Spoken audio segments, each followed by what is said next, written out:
Unbelievable story. It's going to change your life. Stay until the end.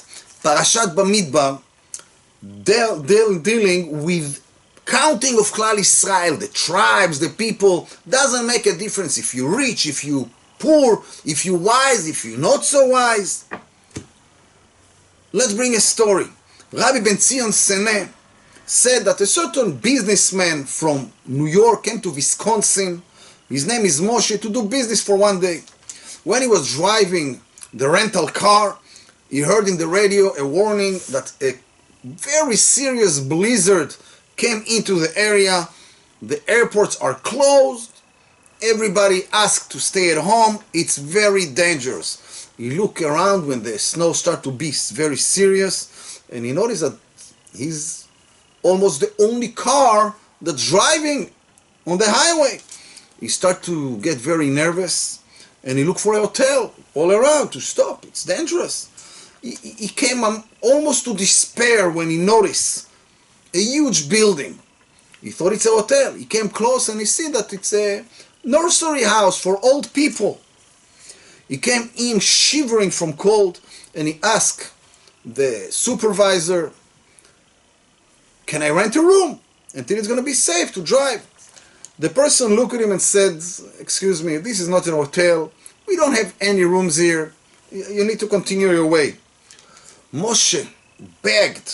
He said, "It's an emergency. It's not a joke. I'm willing to pay triple, double than any hotel in the area. Please let me stay." The manager of the hotel, I guess he heard the money, he said, "By the way, there was a certain person that died this morning. If you're going to pay cash, and right now, you can stay in his room." Moshe got no choice. He agreed to it. He went to the room, he looked around, and he noticed a certain book with Hebrew letters. He was shocked. This was a Mishnayot. He realized that the person that died, deceased, is a Jew. He ran to the manager and asked him, did you bury him? And the answer was, "Not yet. It's a very serious blizzard. After the blizzard, we're going to pass him to the church. They need, according to the law, take care of him for a certain amount of money." Moshe, he was a religious Jew. He said, "Nah, it's impossible." He said to the manager, the person was a Jew. "I'm going to take care of the burial. Don't worry. I'm going to give you even extra cash to be sure I'm going to take care of it." After the blizzard, he called to a Jewish cemetery.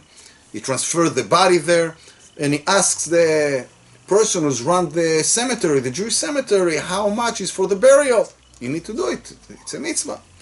The answer was shocking. Free. And he asked him what's going on. And he said, many years ago, a certain person came here, nobody knew him, and he gave a big amount of money in order to have graves to people that doesn't have family to be taking care of the burial.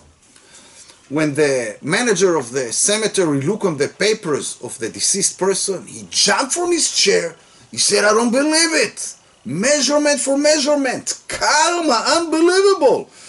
And he explained to Moshe, "This is the person that came years ago and donated the